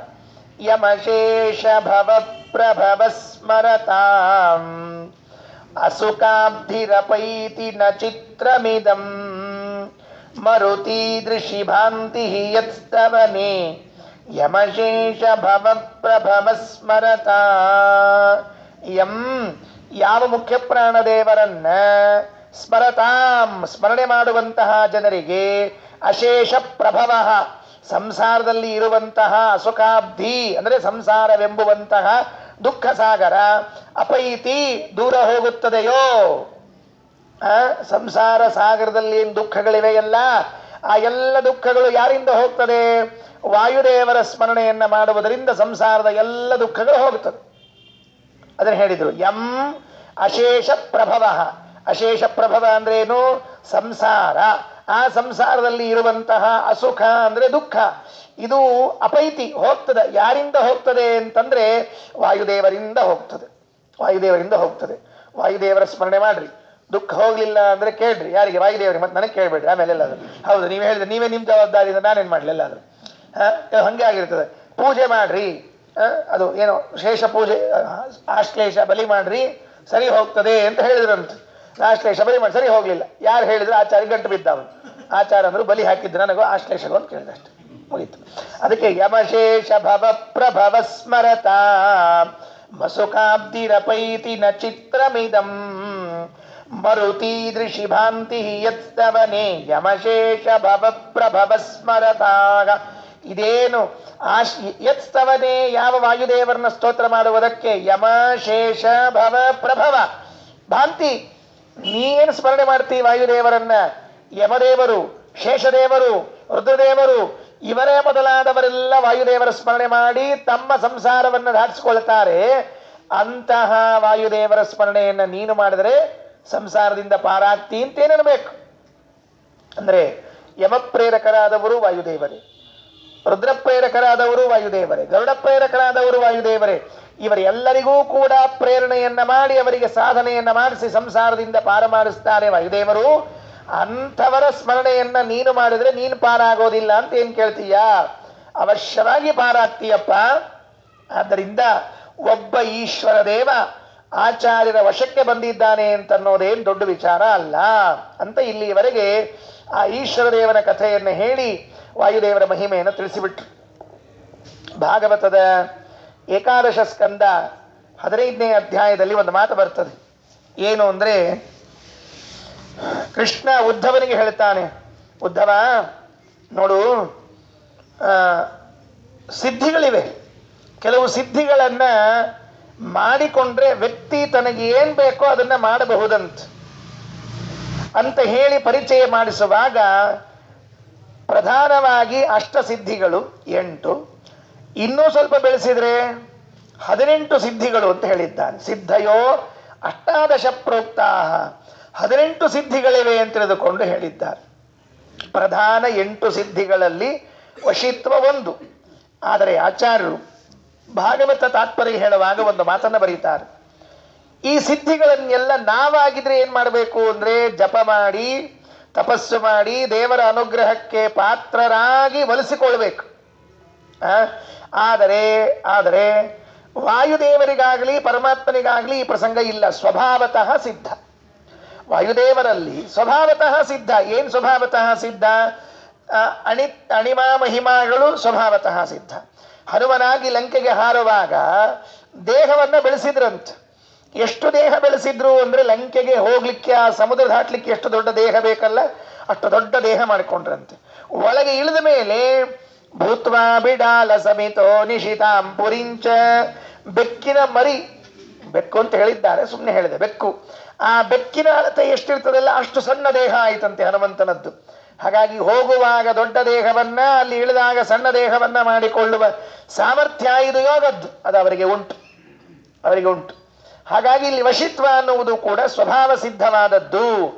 ಬ್ರಹ್ಮದೇವರಿಗೆ ಭಗವಂತನ ಅನುಗ್ರಹದಿಂದ, ವಾಯುದೇವರಿಗೆ ಭಗವಂತನ ಅನುಗ್ರಹದಿಂದ ಇದೆಲ್ಲವೂ ಕೂಡ ಸ್ವಭಾವ ಸಿದ್ಧವಾದದ್ದು, ಪರಮಾತ್ಮನಿಗೆ ಸ್ವತಃ ಸಿದ್ಧವಾದದ್ದು. ಉಳಿದ ದೇವತೆಗಳು ಪ್ರಯತ್ನದಿಂದ ಪಡೆಯಬೇಕಾದದ್ದು ಅಂತ ಹೇಳಿದ್ದಾರೆ. ಸರಿ, ಮುಂದೆ ಹೀಗೆ ಆಚಾರ್ಯ ಕಾರ್ಯಕ್ರಮ ಹೊರಡಿತು. ಮುಂದೆ ಯಾತ್ರೆ, ಮುಂದಿನ ಸ್ಟೇಷನ್ಗೆ ಹೋಗ್ಬೇಕಲ್ಲ, ಬದರಿ ಯಾತ್ರೆ. ಇಲ್ಲೇ ಕೂತ್ ಹೆಂಗ ಈಶ್ವರ ದೇವನ ಕಡೆನೆ ಕೂತ್ಕೊಂಡ್ರೆ ಮುಂದಿನ ಯಾತ್ರಕ್ಕೆ ಹೋಗೋದು ಹೆಂಗ ನೋಡ್ರಿ. ಇಲ್ಲಿ 8ನೇ ಪದ್ಯದಿಂದ ಪ್ರಾರಂಭವಾಗಿ ಈ ಕಥೆ ಇದು ತುಂಬಾ ತುಂಬಾ ಅಂದ್ರೆ ಎಷ್ಟು ದೂರ ಮುಂದೆ ಹೋಗ್ತದೆ ಅಂತ ಕೇಳಿದ್ರೆ 19ನೇ ಶ್ಲೋಕದವರೆಗೂ ಒಂದೇ ಒಂದು ಕಥೆ. 8ರಿಂದ 19 ಬಹಳ ಆಯ್ತು. ಎಷ್ಟು ಶ್ಲೋಕ ಆದವು? 11 ಶ್ಲೋಕ. 11 ಶ್ಲೋಕದಲ್ಲಿ ಒಂದೇ ಕಥೆ ಹೇಳಿದ್ದಾರೆ. ಇಲ್ಲಿ ಈ ಕಥೆಯಲ್ಲಿ ನಾವು ರಸ ಏನ್ ಕಾಣಬೇಕು ಅಂದ್ರೆ, ಆಚಾರ್ಯರ ಈ ಇಡೀ ಘಟನೆಯನ್ನ ಕೇಳಿದ ಮೇಲೆ ಮಧ್ವಾಚಾರ್ಯರ ಭಾಷಾ ಕೌಶಲ, ಆಚಾರ್ಯರಿಗೆ ಯಾವ್ಯಾವ ಭಾಷಾ ಬರ್ತಿದ್ವು ಅಂತ, ಎರಡನೇದ್ದು ವಿದ್ಯಾ ಯಾವ ಬರ್ತಿದ್ವು ಅಂತ, ಮೂರನೇದ್ದು ಜನರು ಹೇಗೆ ಯುಕ್ತಿಯನ್ನು ಉಪಯೋಗಿಸಿ ಬುದ್ಧಿಯನ್ನು ಉಪಯೋಗಿಸಿ ಕೆಲಸ ಮಾಡಬೇಕು. ದೇಹ ಬಲ ಅದ ಅಂತ ತಿಳ್ಕೊಂಡು ಹೇಳಿ ಎಲ್ಲಾ ಕಾಲಕ್ಕೂ ದೇಹದ ಬಲವನ್ನು ಉಪಯೋಗಿಸಬಾರ್ದು. ನಮ್ಮಲ್ಲಿ ಬಲ ಇದ್ದ ಎಲ್ಲಾ ಕಡೆ ಬಲ ಉಪಯೋಗಿಸ್ಲಿಕ್ಕೆ ಹೋಗಬಾರ್ದು, ಸ್ವಲ್ಪ ಬುದ್ಧಿ ಉಪಯೋಗಿಸ್ಬೇಕಾಗ್ತಿರ್ತದೆ. ಹಂಗೆ ಬುದ್ಧಿ ಉಪಯೋಗಿಸಬೇಕು ಅಂತ ಕೆಲವು ಕಡೆಗೆ ತಿಳಿಸಿ ಇದನ್ನೆಲ್ಲ ಮಾಡ್ತಾ ಬರ್ತಾರ ಆಚಾರ್ಯದೊಂದು ಘಟನೆ. ಹೀಗೆ ದಾಡ್ತಾ ಇರುವಾಗ ಎಲ್ಲೋ ಒಂದು ಉತ್ತರ ಭಾರತದ ಭಾಗದಲ್ಲಿ ಗಂಗಾ ಬಂದ್ಬಿಟ್ಲು. ಗಂಗೆ ದಾಟಬೇಕು, ಅಲ್ಲೊಂದು ಪ್ರಸಂಗ ಆಯಿತು. ಗಂಗೆ ದಾಟಬೇಕು ಅಂತ ಬಂದಾಗ ನದಿಯಲ್ಲಿ ಹಡಗುಗಳಿಲ್ಲ ದಾಟ್ಲಿಕ್ಕೆ, ಬೋಟ್ ಬೇಕಲ್ಲ ಈ ಕಡೆಯಿಂದ ಆ ಕಡೆ ದಾಟ್ಲಿಕ್ಕೆ. ಅದೇನಾಗ್ಬಿಟ್ಟಿತ್ತು ಅಂದ್ರೆ, ಆ ಕಡೆ ಇರುವ ರಾಜನಿಗೂ ಈ ಕಡೆಗೆ ಇರುವ ರಾಜನಿಗೂ ಜಗಳ ಆಗ್ಬಿಡ್ತು. ಜಗಳ ಆದದ್ದಕ್ಕೆ ನದಿಯಲ್ಲಿದ್ದ ಹಡಗುಗಳನ್ನೇ ತೆಗೆದುಬಿಟ್ರು. ಬೇಡೇ ಬೇಡ, ನಡಿ ಸುಮ್ಮನೆ ನಿಮ್ಮವ್ರು ನಮ್ಮ ಕಡೆ ಬರೋದು ಬೇಡ, ನಮ್ಮವ್ರು ನಿಮ್ಮ ಕಡೆ ಬರೋದು ಬೇಡ ಅಂತ ಈ ಟ್ರಾನ್ಸ್ಪೋರ್ಟೇಷನ್ ಇರ್ತದಲ್ಲ ಅದನ್ನೇ ಕ್ಯಾನ್ಸಲ್ ಮಾಡಿಬಿಟ್ರು. ಮೊನ್ನೆ ಮೋದಿ ಮಾಡಿದ್ ನೋಡ್ರಿ. ಕೊರೋನಾ ಬಂದಂತ ತಿಳ್ಕೊಂಡು ಎಲ್ಲೆಲ್ಲಿದ್ದವ್ರು ಅಲ್ಲೆಲ್ಲ ಸಿಕ್ ಸಾಯ್ರಿ ಅಂತ ಹೇಳಿದ್ದಿಲ್ಲ. ಪಾಪ ಅಲ್ಲಲ್ಲಲ್ಲೇ ಸಿಕ್ ಒದ್ದಾಡಿ ಹೋಗಿದ್ದು. ಯಾವಾಗಾರ ಮನೆಗೆ ಬಂದೀವು ಅಂತ ಆಗಿತ್ತು ಅವರಿಗೆ. ಇವ್ರನ್ನಲ್ಲೇ ಉಳಿಸ್ಬಿಟ್ಟಿದ್ದ, ಅವರಲ್ಲಿ ಇವರಿಲ್ಲಿ. ಈಗ ಬಂದ್ರೆ ಆಚಾರ್ಯರು ದಾಟ್ಲೇಬೇಕು, ಗಂಗೆಯನ್ನು ದಾಟ್ಲೇಬೇಕು, ಅನಿವಾರ್ಯ ಅವರಿಗೆ. ಗಂಗೆಯನ್ನು ದಾಟಬೇಕಾಗಿದೆ, ಹಡಗುಗಳು ಇಲ್ಲ. ಆ ಕಡೆ ಇದ್ದ ರಾಜ ಒಬ್ಬ ಮ್ಲೇಂಛ ರಾಜ, ಅಂದ್ರೆ ಮುಸಲ್ಮಾನ್ ರಾಜ. ಆ ಮುಸಲ್ಮಾನ್ ರಾಜ ಅವತ್ತಿನ ಕಾಲದಲ್ಲಿ ಯಾರಿದ್ನೋ ಅವನು ತನ್ನ ಪ್ರಾಂತ್ಯ ಕೊನೆಗೇನು ಬರ್ತದೆ ಆ ಗಂಗಾ ನದಿ, ಆ ಗಂಗಾ ನದಿಯ ಭಾಗದಲ್ಲಿ ಎಲ್ಲ ಸೈನಿಕರು ನಿಲ್ಲಿಸಿಬಿಟ್ಟಿದ್ದಾನೆ. ಸಾವಿರಾರು ಸೈನಿಕರು ನಿಲ್ಲಿಸಿಬಿಟ್ಟಿದ್ದಾನೆ. ಸಾವಿರಾರು ಸೈನಿಕರನ್ನ ನಿಲ್ಲಿಸಿ ಒಂದು ನರಪಿಳ್ಳೆ ನದಿಯಿಂದ ಈಚೆ ಬಂದ್ರೆ ಕತ್ತರಿಸಿ ಹಾಕ್ಬಿಡ್ರಿ ಅಂತ ಹೇಳ್ಬಿಟ್ಟಿದ್ದಾನೆ. 144 ಸೆಕ್ಷನ್ ಜಾರಿ ಅಂತ ಹೇಳ್ತಿರ್ತಾರಲ್ಲ, ಹೇಳ್ಕೋತ ಎಲ್ಲರೂ ಅಡ್ಡಾಡ್ತಿರ್ತಾರೆ ನೋಡ್ರಿ. 144 ಸೆಕ್ಷನ್ ಜಾರಿ ಆಗಿದೆ, ಯಾರು ಅಡ್ಡಾಡ್ಬೇಡ್ರಿ, ಯಾರು ಎಲ್ಲರೂ ವಾಕಿಂಗ್ ಹೋಗ್ತಿರ್ತಾರೆ. ಅಡ್ಡಾಡ್ಬಾರ್ದ 144 ಸೆಕ್ಷನ್ ಅಂತ ವಾಕಿಂಗ್ ಹೋಗ್ತಿರ್ತಾರಲ್ಲ, ಹಂಗಿದ್ದಿದ್ದಿಲ್ಲ. ಅಲ್ಲಿ ಕತ್ತರಿಸೇ ಬಿಡ್ತಿದ್ರು. ಹಾಗೆ ಕತ್ತರಿಸಿ ಹಾಕುವಂತಹ ಕ್ರೂರರಾದ ದುಷ್ಟ ಭಟರು ಗಂಗಾ ನದಿಯ ತೀರದಲ್ಲಿ ಆಚೆ ನಿಂತಿದ್ದಾರೆ. ಈಚೆ ಇದ್ದವರು ಹೋಗಬೇಡ್ರಿ ಅಂತ ಹೇಳಿಕತ್ತಾರ ಆಚಾರ್ಯ. ಈಗೇನ್ ಮಾಡ್ಬೇಕು? ದಾಟದ ಹೊರತು ಮುಂದಿನ ಏರಿಯಕ್ಕೆ ಹೋಗೋಂಗಿಲ್ಲ. ಇಂಥ ಪ್ರಸಂಗದಲ್ಲಿ ಏನಾಯಿತು? ಸಂಚರನ್ನಂಚನೀಯ ಕದಾಚಿದ್ ವಿಭು ವಿಷ್ಣುಪದ್ಯಾಸ್ತಟಂ ವೈಷ್ಣವಾಗ್ರೇಸರ ಪ್ರಾಪದಾಪ್ತೈರ್ನಿಜೈರೇಷ ಶಿಷ್ಯೈವೃತ ತ್ಯಕ್ತ ವಿಶ್ವಪ್ಲವಂ ಶಾಸ್ತ್ರಮಾತಂಕತಃ. ಪ್ರಾಪದಾಪ್ತೈಃ ನಿಜೈಃ ಶಿಷ್ಯೇಷ ಶಿಷ್ಯೈಃ ವೃತಃ ತ್ಯಕ್ತ ವಿಶ್ವಪ್ಲವಂ ಶಾಸ್ತ್ರಮಾತಂಕತಃ. ಶಬ್ದ ಬಹಳ ಸರಳದ, ಅರ್ಥವಾಗ್ತದೆ, ಏನ್ ತೊಂದರೆ ಇಲ್ಲ. ಸಂಚರನ್, ಸಂಚಾರ ಮಾಡ್ತಾ ಬಂದ್ರು. ಅಂಚನೀಯ, ಪೂಜೆಗೆ ಒಳಗಾದವರು. ಕದಾಚಿದ್, ಒಮ್ಮೆ. ವಿಭುಹು, ಸಮರ್ಥರಾದ ಆಚಾರ್ಯರು. ವಿಷ್ಣುಪದ್ಯಾ ತಟಂ, ಗಂಗಾ ನದಿಯ ದಂಡೆ. ವಿಷ್ಣುಪದಿ ಅಂದ್ರೆ ಗಂಗಾ ನದಿ. ವಿಷ್ಣುಪದ್ಯ ತಟಂ, ಗಂಗಾ ನದಿ ದಂಡೆಗೆ. ವೈಷ್ಣವಾಗ್ರೇ ಸರಹ, ಒಂದು ಚಂದ ಶಬ್ದ ಹೇಳಿದರು, ವೈಷ್ಣವಾಗ್ರೇ ಸರಹ ಅಂತ. ಆಚಾರ್ಯರು ವೈಷ್ಣವಾಗ್ರಗಣ್ಯರು. ಜರಾಸಂಧ ಶೈವಾಗ್ರಗಣ್ಯ ಅಂತ ಅವನ ಹೆಸರು. ಮಹಾಭಾರತದಲ್ಲಿ ಹೇಳುವಾಗ ಶಿವನ ಪೂಜೆಯನ್ನ ವಿಶಿಷ್ಟವಾಗಿ ಮಾಡ್ತಿದ್ದಂತೆ. ಇವರು ವೈಷ್ಣವಾಗ್ರೇಸರು. ಅದರಿಂದ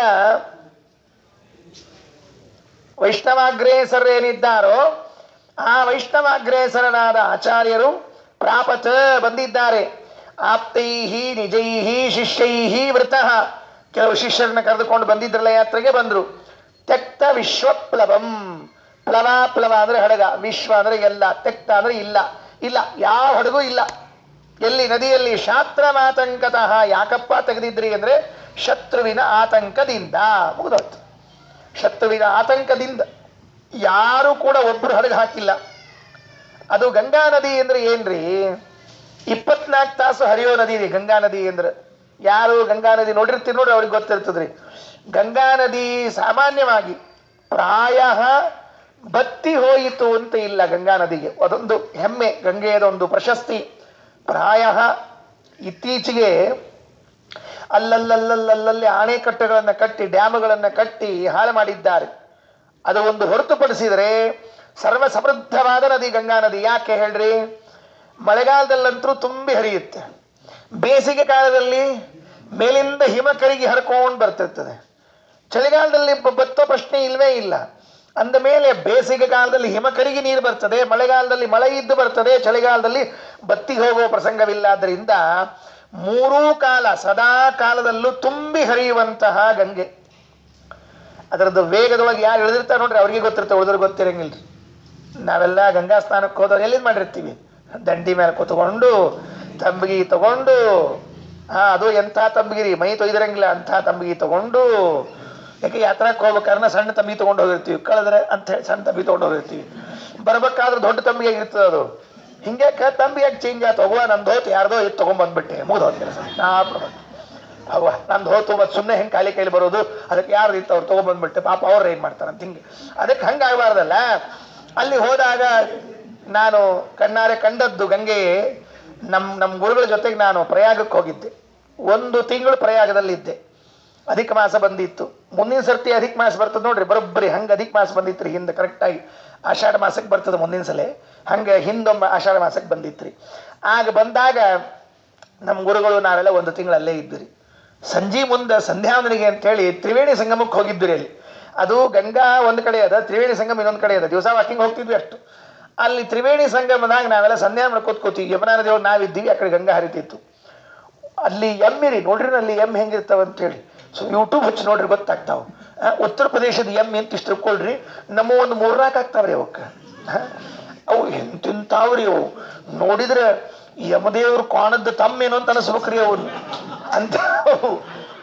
ಅಂತ ಲಟ್ ಎಮ್ಮಿ ಹಿಂಗ ಕಾಲಿಟ್ಟು ಗಂಗಾದಾಗ ನೀರು ಕೊಡ್ಲಿಕ್ಕೆ ಹತ್ತಿದ್ರೆ ಕೊಚ್ಕೊಂಡು ಹೋದ್ರು. ಹೇಳ್ತೀನಿ ಸಿಗ್ಲಿಲ್ರಿ.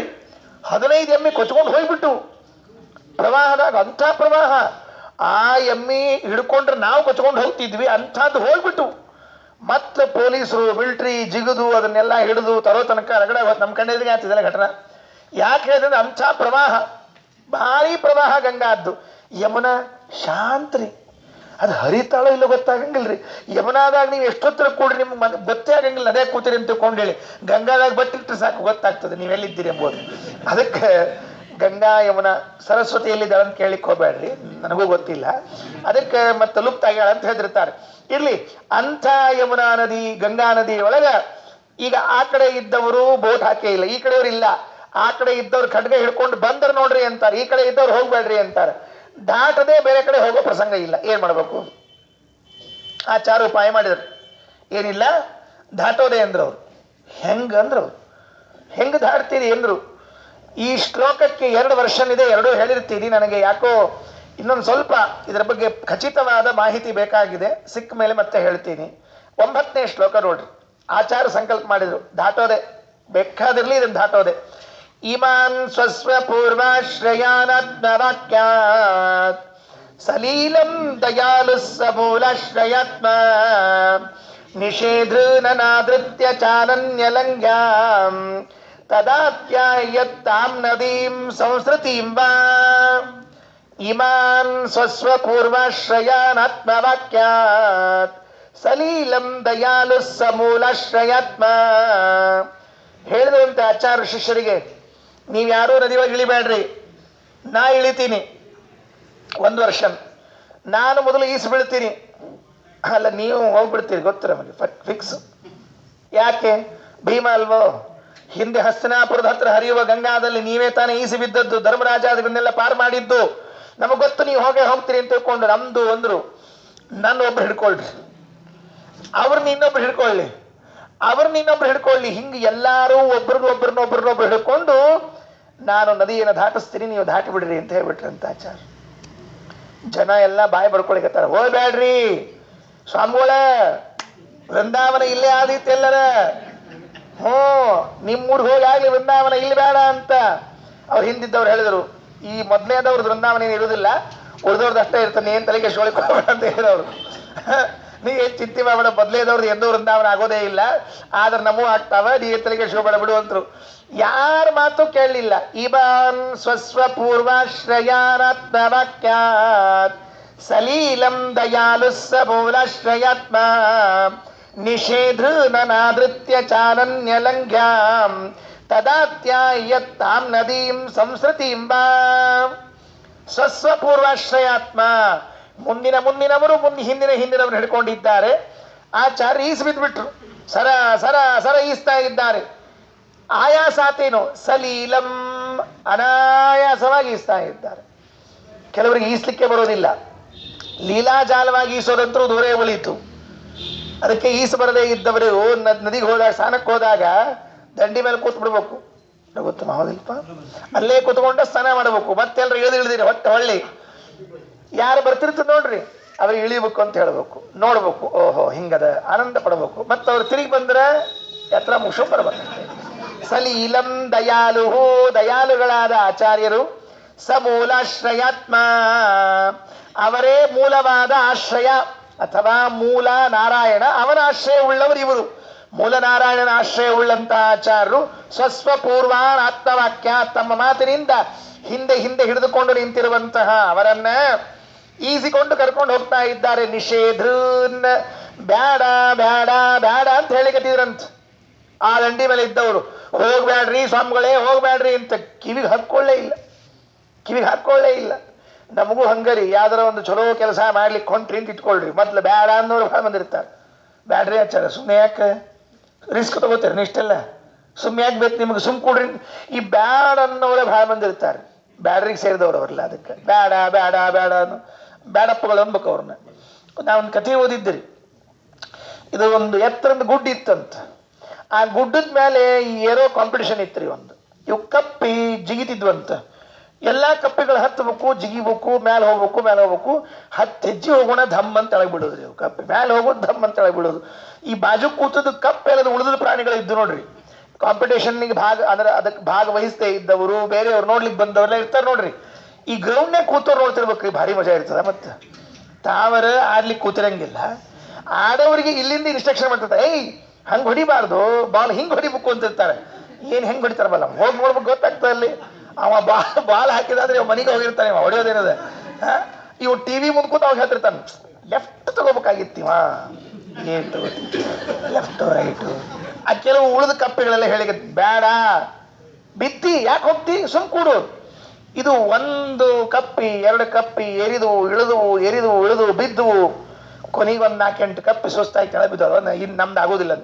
ಒಂದು ಕಪ್ಪಿ ಹತ್ಕೋತ ಬಿದ್ಕೋತ ಹತ್ಕೋತ ಕೊನೆಗಂತೂ ದಂಡಿ ಮುಡ್ತಿರಪ್ಪ. ಬರೋಬ್ಬರಿ ಮ್ಯಾಲ ಹತ್ತಿದ್ಮೇಲೆ ಬಾಜು ಕೂತವ್ರು ಇಷ್ಟೊತ್ತು ಯಾರು ಬೈಲಿಕತ್ತಿದ್ ನೋಡ್ರಿ, ಹತ್ಬೇಡ ಅಂತ ತಿಳ್ಕೊಂಡು ಹೇಳಿ, ಗೆದ್ದು ಬಿಟ್ಟ ಅಂತ ಪ್ರಶಂಸೆ ಶುರು ಮಾಡಿಬಿಟ್ರು. ಇಷ್ಟೊತ್ತು ಹೋಗ್ಬೇಡ ಅಲ್ಲಿಗತ್ತಿದ್ರು. ಹೋಗಿ ಮುಟ್ಟಿದ ಕೂಡಲೇ ನಂಬರ್ 1 ಅಂದ್ರು. ಅವು ಹೋಗಿ ಅದಕ್ಕೆ ಈ ಇಂಟರ್ವ್ಯೂ ಮಾಡೋ ಇರ್ತಾರೆ ನೋಡ್ರಿ, TV9 TVS TV ಏನೋ ಬಂದವಲ್ಲಿಗೆಲ್ಲ ಬಂದ್ರು. ಹಲೋ ಕಪ್ಪಿ ಮಹಾರಾಜ್, ನೀನು ಅದು ಹೇಗೆ ಇಷ್ಟೆಲ್ಲ ಜನ ಬೇಡ ಅಂತ ಇದ್ರು ಮೇಲೆ ಮುಟ್ಟಿದಿ, ನಿನ್ನ ರಹಸ್ಯ ಏನು, ಯಶಸ್ಸಿನ ರಹಸ್ಯ ಏನು ಅಂತ ಕೇಳಿದವು. ಅದು ಅಂತು. ಏನಂಗಂತ ಕಿವಿ ಕೇಳ್ಸಂಗಿಲ್ಲ ಅಂತ.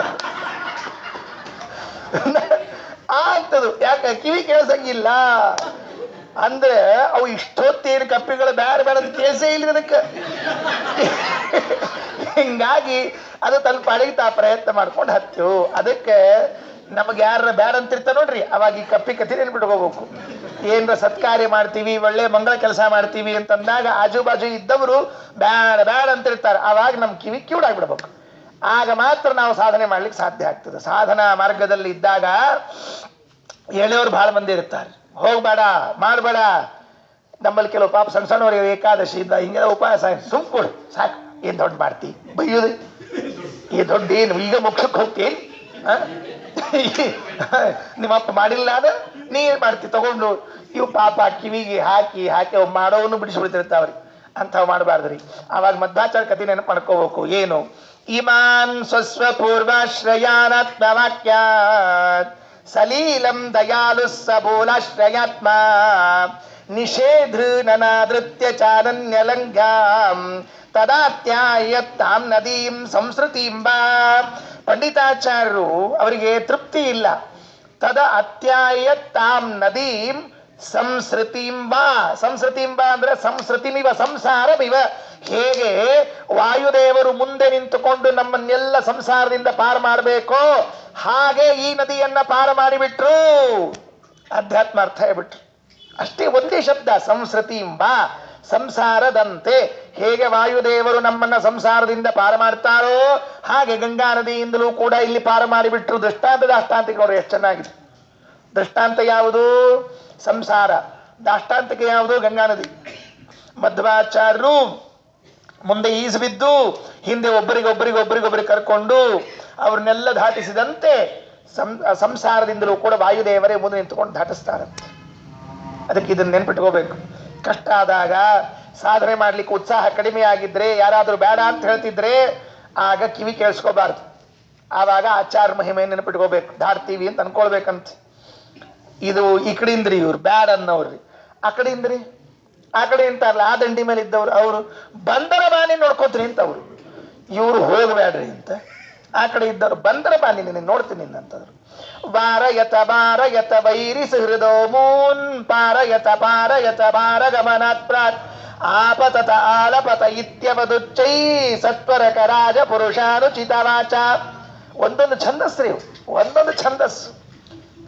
ಏನು ಅದ್ಭುತ ಬರೆದಿದ್ದಾರೆ ಪಂಡಿತಾಚಾರ್ಯರು ಅಂದ್ರೆ ಕುಣಸಾಡ್ ಸುಡ್ತಾರೆ ನಿಮಗೆ 10ನೇ ಸರ್ಗದೊಳಗೆ. ಮುಂದಿನ ಛಂದಸ್ ಮತ್ತೆ ಚೇಂಜ್. ನ ಜಡಾ ಜಲೇಪ ತತ ಸಾಹಸಾದವೋ ನ ಭಯಂ ವಿಭೋ ಬಹು ತಯಾರ್ಭೋರ್ಜನಾತ್. ಚೇಂಜ್ ಮಾಡ್ಕೊತ ಹೋಗ್ತಾರೆ ಒಟ್ಟು. ವಿವಿಧ ಸುವೃತ್ತಂ ವಾಕ್ಯಂ ಕಾವ್ಯಂ ಇವ ಊಚೆ ಸನಾಯಕಸ್ತವಕಂ ಪ್ರತಿಜ್ಞೆ ಮಾಡಿದ್ದಾರೆ. ನಾನಾ ಛಂದಸ್ಸುಗಳಲ್ಲಿ ಆಚಾರ ಮಹಿಮೆಯನ್ನು ಹೇಳ್ತೀನಿ ಅಂತ ತಿಳ್ಕೊಂಡು ಅದು ಹೇಳಿದರು. ವಾರಯತ ವಾರಯತ ವೈರಿ ಸುಹೃದೋ ಮೂನ್ ಪಾರಯತ ಪಾರಯತ ಪಾರಗಮನಾತ್ ಪ್ರಾಕ್ ಆಪತತ ಆಲಪತ ಇತ್ಯವದುಚ್ಚೈ ಸತ್ವರಕ ರಾಜ ಪುರುಷಾನುಚಿತ ವಾಚ. ಅವರು ಜಿಗಿಲಿಕ್ಕೆ ತಯಾರಾಗಿದ್ರಿ ಗಂಗಾದಾಗ. ಕೈಯಾಗ ಖಡ್ಗ ಹಿಡ್ಕೊಂಡು ಧುಮುಕ್ಲಿಕ್ಕೆ ಶುರುವಾಗಿದ್ರು ಪ್ರವಾಹದೊಳಗೆ. ಬಿದ್ದೇ ಬಿಡೋಣಂತೆ, ಬಂದವರವರು ಯಾರು ಇದ್ದಾರೆ ಒಟ್ಟರನ್ನು ಅಲ್ಲೇ ಹಾರಿಸಿಕೊಳ್ಳೋಣ ತಿಳ್ಕೊಂಡು ಹೇಳಿ. ಆಚಾರ್ಯ ಈಸ್ತಾ ಬರುವಾಗಲೇನೇ ಮಾತಾಡಿದ್ರಂತೆ. ಏನಂತ ಅವ್ರು ಮಾತಾಡ್ತಾ ಇದ್ದಾರೆ. ಫಸ್ಟಿಗೆ ಅವ್ರದ್ದು ಇದು ವಾರಯತ ವಾರಯತ, ಅವ್ರನ್ನ ತಡೀರಿ ಅವ್ರವ್ರು ಮಾತಾಡ್ಕೊಳಗಿರ್ತಾರ. ವಾರಯತ ವಾರಯತ, ತಡೀರಿ ವೈರಿ ಸಹೃದ ಅಮೂನ್. ಯಾರಿವರು ಗೊತ್ತಾ? ವೈರಿಗಳ ಕಡೆಯಿಂದ ಬಂದವರು. ಯಾಕೆ ಆ ಕಡೆಯಿಂದ ಬಂದ್ರಲ್ಲ, ಆ ಕಡೆಯಿಂದ ಯಾರು ಬಂದ್ರು ಅವರೇ ರೀ. ಅವರು ಮುಗಿದೋದ್ ಕೆಲಸ ನಮ್ಮಲ್ಲಿ. ಆ ಪಕ್ಷದಿಂದ ಈ ಕಡೆಗೆ ಬಂದ್ಬಿಟ್ರು ಅಂದ್ರೆ ಮುಗೀತಂತ ಅರ್ಥ ಅದಕ್ಕೆ. ವೈರಿ ಸಹೃದೋ ಮೂನ್ ಪಾರಯತ ಮಾರಯತ ಮಾರಯತ ಪಾರ ಗಮನಾತ್ ಪ್ರಾಕ್. ಕೊಂದೇ ಬಿಡ್ರಿ ಅವ್ರನ್ನ ದಂಡೆ ಮುಟ್ಟೋದ್ರೊಳಗೆ. ಮೊದಲು ತಡೀರಿ, ಆಮೇಲೆ ಹೊಡಿರಿ. ಮೊದಲು ತಡೀರಿ, ಆಮೇಲೆ ಬಡಿರಿ. ಎಷ್ಟು ಶಬ್ದ ರೀ ಅವು. ಬಡಿರಿ, ಹೊಡಿರಿ, ತಡೀರಿ, ಕಡಿರಿ, ಏನು ಮಾಡ್ತೀರಿ ಮಾಡ್ರಿ. ಆಪತತ ಆಲಪತ ಇತ್ಯವದುಚ್ಚೈ ಸತ್ವರಕ ರಾಜ ಪುರುಷಾನುಚಿತ ವಾಚ.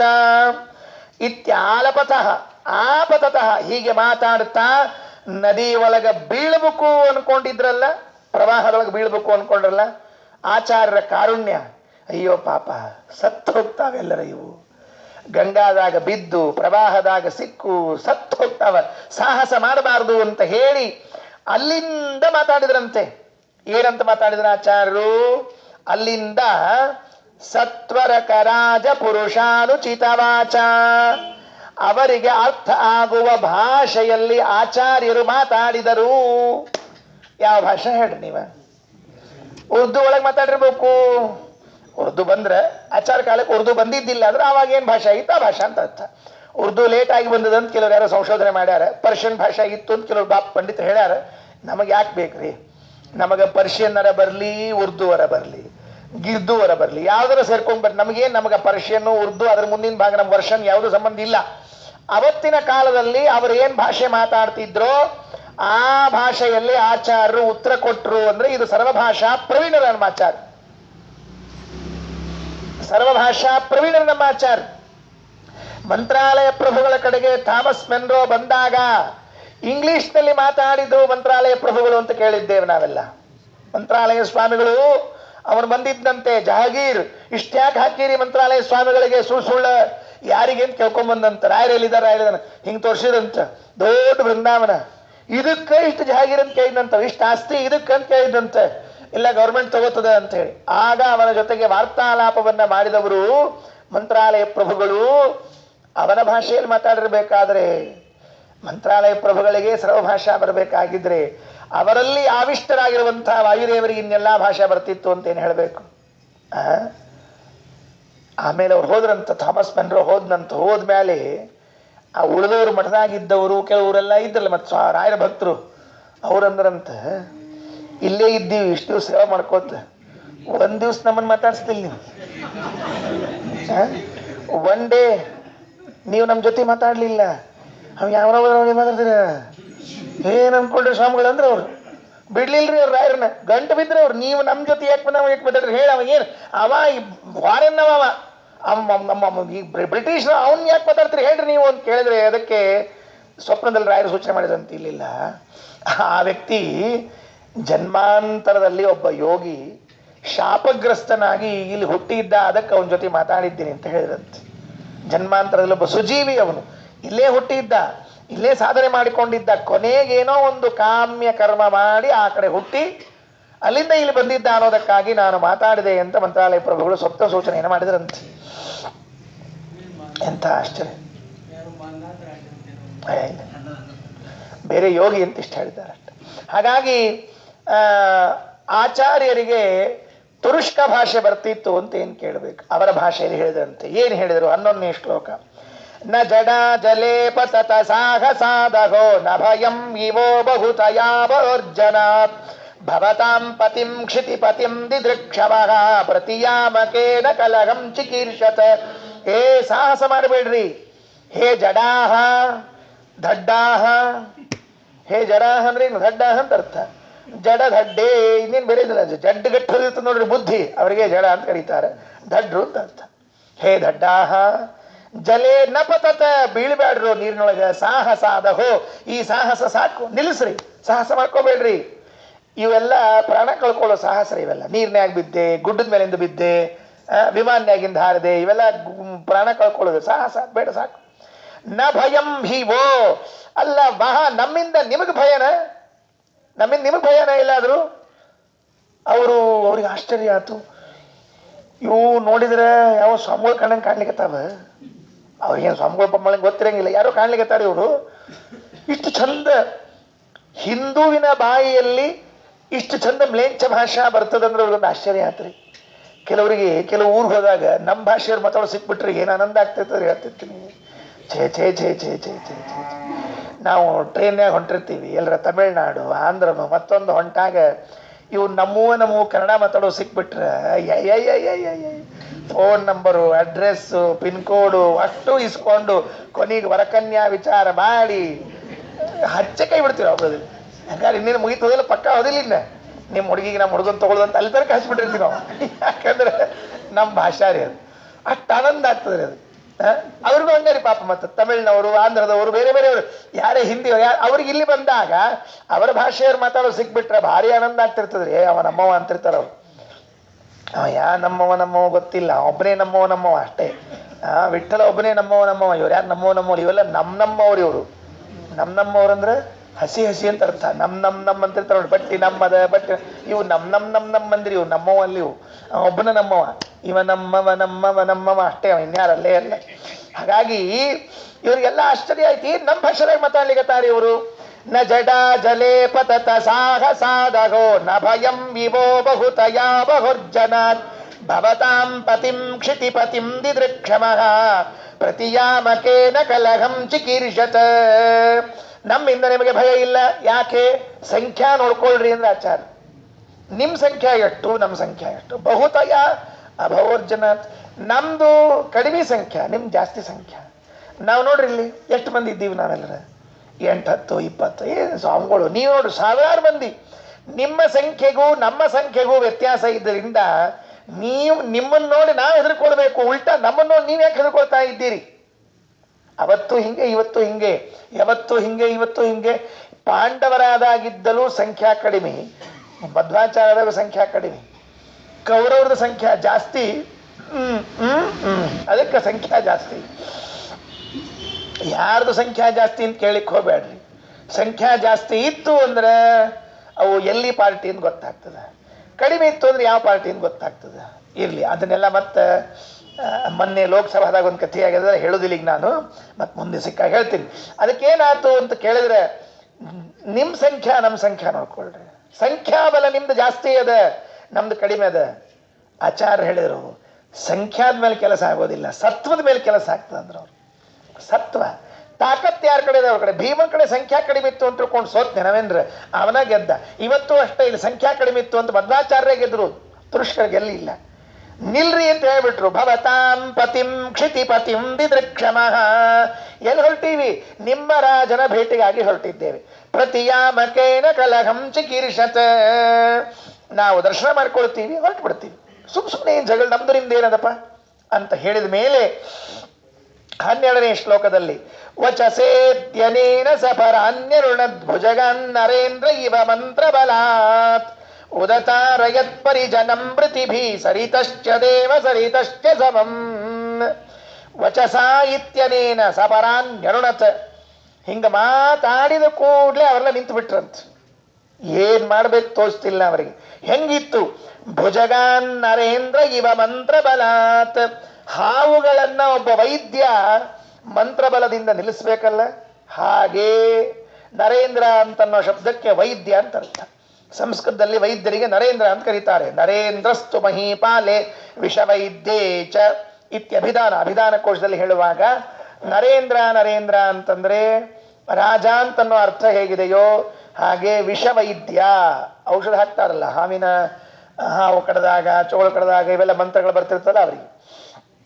ಹೆಂಗಿತ್ತು ಅಂದ್ರೆ ಆಚಾರ್ಯರ ಮಾತಿನ ಮೋಡಿ, ಇವರು ನಿಲ್ರಿ ಬರಬೇಡ್ರಿ ಅಂತ ಹೇಳಿದಾಗ ಅವರೆಲ್ಲ ತಟಸ್ಥರಾಗ್ಬಿಟ್ರಂತೆ. ಅದನ್ನು ನೋಡಿದ್ರೆ ನಾರಾಯಣ ಪಂಡಿತಾಚಾರ್ಯರಿಗೆ ಹೇಗೆ ಕಾಣುತ್ತಿತ್ತು ಅಂದ್ರೆ, ಒಬ್ಬ ಒಳ್ಳೆ ಹಾವಿನ ಮಂತ್ರ ಬಲ್ಲಂತಹ ವೈದ್ಯ ಮಂತ್ರ ಹೇಳಿ ಹಾವುಗಳನ್ನೆಲ್ಲ ತಟಸ್ಥ ಮಾಡಿಸ್ಬಿಟ್ನಲ್ಲ, ಹಾಗೆ ಇತ್ತಂತೆ. ಹಾವುಗಳನ್ನು ನಿಲ್ಲಿಸ್ಬಿಟ್ನಲ್ಲ, ಹಾಗಿತ್ತಂತೆ. ಉದತಾರಯತ್ ಪರಿಜನಂ ಮೃತಿಭಿ ಸರಿತಶ್ಚ ದೇವ ಸರಿತಶ್ಚ ಸಮಂ. ಉದತಾರಯತ ಧಾರಿಸಿದ್ರು. ದೇವ ಸರಿತಃ, ದೇವ ನದಿಯಾದ ಗಂಗೆಯಿಂದಲೂ, ಮೃತಿಭಿ ಸರಿತಶ್ಚ, ಮರಣ ಹೊಂದುತ್ತೇವೆ ಏನೋ ಎನ್ನುವಂತಹ ಭಯದಿಂದಲೂ ಕೂಡ ಶಿಷ್ಯರನ್ನ ಪಾರ ಮಾಡಿದ್ರು. ದಂಡೆಗೆ ಬಂದು ಮುಟ್ಟಿಬಿಟ್ರು. ಕೊನೆ ಶ್ಲೋಕ ಇವತ್ತಿಂದು 13ನೇ ಶ್ಲೋಕ ಮುಕ್ತಾಯ ಮಾಡೋಣ. ಏನಾಯಿತು ಅಂದ್ರೆ ಬಹಳ ಚಮತ್ಕಾರ ಹೇಳ್ತಾರೆ. ಇವರು ಯಾರು ಇವ್ರನ್ನ ಹೊಡಿಬೇಕು ಅಂತ ಇಟ್ಕೊಂಡಿದ್ರು ನೋಡ್ರಿ, ಅವರೆಲ್ಲ ನಿಂತ್ಕೊಂಡಿದ್ರಲ್ಲ, ಇದು ಪೂರ್ಣ ಚೇಂಜ್ ಆಗಿಬಿಡ್ತು, ವಿಪರೀತ ಬದಲಾಗ್ಬಿಡ್ತು. ಏನ್ ಬದಲಾಯಿತು? ನಿರ್ವಿಕಾರ ಚರಿತೋಪಿ ಪರೀತಃ ಕ್ರೂರ ಕಿಂಕರ ಸಹಸ್ರತಗೇನ ಸವ್ರಜನ್ರು ಜಲ ಸಜ್ಜಗದೀಶಃ ಸಿಂಹರಾಡಿ ವಶೃಗಾಲ ಸಮೂಹೇ. ನಿರ್ವಿಕಾರ ಚರಿತಃ, ಒಂದು ಚೂರು ಅಂಜಿಲ್ಲ, ಅಳಕಿಲ್ಲ. ಅಷ್ಟರ ಮಧ್ಯದಲ್ಲಿ ಇವ್ರ ಕೈಯಲ್ಲಿ ಆಯುಧ ಇಲ್ಲ. ಇವ್ರ ಕೈಯಾಗಿ ಇಡೋದು ಒಂದು ತಂಬಿಗೆ, ಒಂದು ಶಾಟಿ, ಒಂದು ದಂಡ ಬಿಟ್ರೆ ಇವ್ರ ಕಡೆ ಇನ್ನೊಂದೇನಿಲ್ಲ. ಸನ್ಯಾಸಿಗಳ ಕೈಯಾಗ ಒಂದು ದಂಡ, ಒಂದು ತಂಬಿಗೆ, ಹಿಂಗೆ ಹಿಡ್ಕೊಂಡು ಹೋಗ್ತಾ ಇದ್ರೆ ಹೆಂಗ್ ಕಾಣಿಸ್ತಿದ್ರು ಆಚಾರ್ಯರು ಅಂದ್ರೆ, ನಾರಾಯಣ ಪಂಡಿತಾಚಾರ್ಯ ಅಂತಾರೆ, ಕ್ಯಾಮ್ರಾ ಹಿಡಿತೀನಿ ನೋಡ್ರಿ ಅಂದ್ರ ಅವ್ರು. ಹೆಂಗದ ಅಂತ ಕೇಳಿದ್ರೆ, ಸಿಂಹರಾಡಿ ವಶೃಗಾಲ ಸಮೂಹೇ. ಸಾವಿರಾರು ನರಿಗಳ ಮಧ್ಯದಲ್ಲಿ ಒಂದು ಸಿಂಹ ಬರ್ತಾ ಇದ್ರೆ ನಿಮ್ಗೇನು ಸೀನ್ ಕಣ್ಣಿಗೆ ಬರ್ತಲ್ಲ ಅದನ್ನೇ ತಿಳ್ಕೊಳ್ರಿ ಅಂದ್ರು ಪಂಡಿತಾಚಾರ್ಯ. ಏನ್ರಿ ಎಲ್ಲರ ಡೈರೆಕ್ಟರ್ ಆಗಿರ್ಬೇಕಾಗಿತ್ತು ಇವರು, ಪ್ರೊಡ್ಯೂಸರು ಡೈರೆಕ್ಟರ್ ಆಗಿರ್ಬೇಕಾಗಿತ್ತು. ಸಿಂಹರಾಡಿ ವಶೃಗಾಲ ಸಮೂಹೇ. ಸಿಂಹರಾಟ್ ಶೃಗಾಲ ಸಮೂಹೇ. ಶೃಗಾಲ ಅಂದ್ರೆ ನರಿಗಳು.